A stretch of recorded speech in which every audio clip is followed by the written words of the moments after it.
आनी चाहिए तो क्यों नहीं आ रही है? मैं बता दूं आपको कि हमारे पास जो मेडिकल अमला जो है ना बहुत शॉर्ट है ना।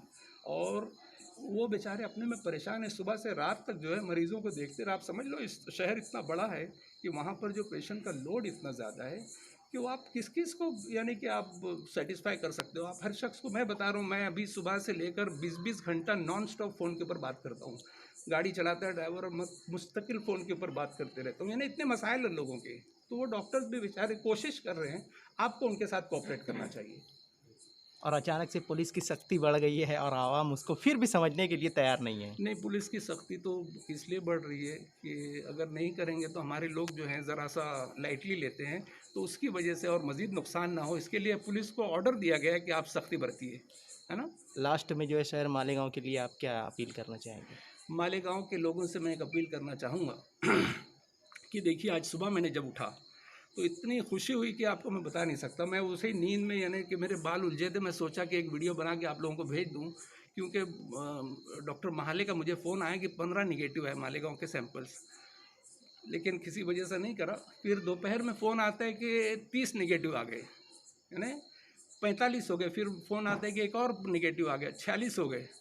तो मैं इतना खुश था कि चलो आज का दिन अच्छा निकला अल्हम्दुलिल्लाह। मैं इतना खुश था कि मैं सोचने लगा सुबह उठ के किसका मुंह देखा था। मैं बोला आईना नहीं देखा होगा ज़रूर, मैंने सोचा जब ही इतना अच्छा दिन जा रहा है। लेकिन फिर अभी रात में डॉक्टर सुभाष भामरे का फ़ोन आया मुझे, धुलिये से, हमारे जो एमपी है, और उन्होंने कहा कि 5 पॉजिटिव आ गए हैं, यानी कम्युनिटी स्प्रेड शुरू हो चुका है ना। कम्युनिटी स्प्रेड होने की वजह से जो है ये अब बड़ी तेज़ी से फैलने की संभावना है।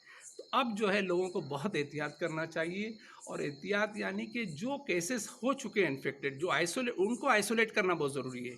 देखिए, अगर एक हमारा एक्वेरियम होता है, अगर कोई एक मछली बीमार हो जाती है तो उसका तरीका, पूरे एक्वेरियम को बचाने का सिर्फ एक तरीका होता है कि उसको निकाल के आप दूसरे डब्बे में शिफ्ट कर दें।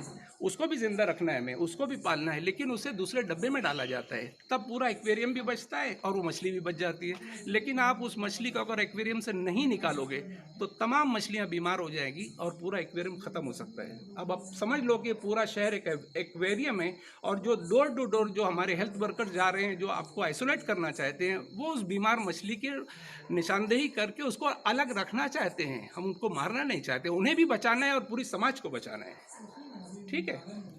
तो मेरी आवाम से अपील है कि जो हेल्थ वर्कर्स आपके दरवाज़ों पर आए, उनसे आप बिल्कुल बहस ना करें, आप कोऑपरेट करें, अपना नाम बताइए, और घर में अगर कोई मरीज़ हो तो बिला झिझक बताइए। मैं आपको बोलता हूं कि आपके मरीज़ों के साथ अगर आप लोग, देखिए, अगर आप लोग कोऑपरेट करोगे तो डॉक्टर का भी जी चाहेगा। अगर आप कोऑपरेट नहीं करोगे तो डॉक्टर्स अपनी ज़िंदगी रिस्क करके आपके पास आ रहे हैं, वो क्यों आपके दरवाजे पर आ रहे हैं? कभी सोचा आपने? उनकी भी तो ज़िंदगी को रिस्क होता है ना। तो आप उनसे बराए मेहरबानी कोऑपरेट करिए, सारी इन्फॉर्मेशन दीजिए, और जैसा भी चाहिए कोऑपरेशन, समाजी सतह पर, शायद हर सतह पर तो लोग कोऑपरेट कर रहे हैं। आपको खाने पहुंचाए जा रहे हैं, फूड किट्स पहुंचाई जा रही हैं, दवाइयाँ पहुंचाई जा रही हैं, आपको लेने के लिए वो वैन आ रही है। तो आपका यह फ़र्ज़ है कि इंतज़ामिया के साथ कोऑपरेट करिए आप लोग। बस इतनी इल्तिजा है मेरी। शुक्रिया।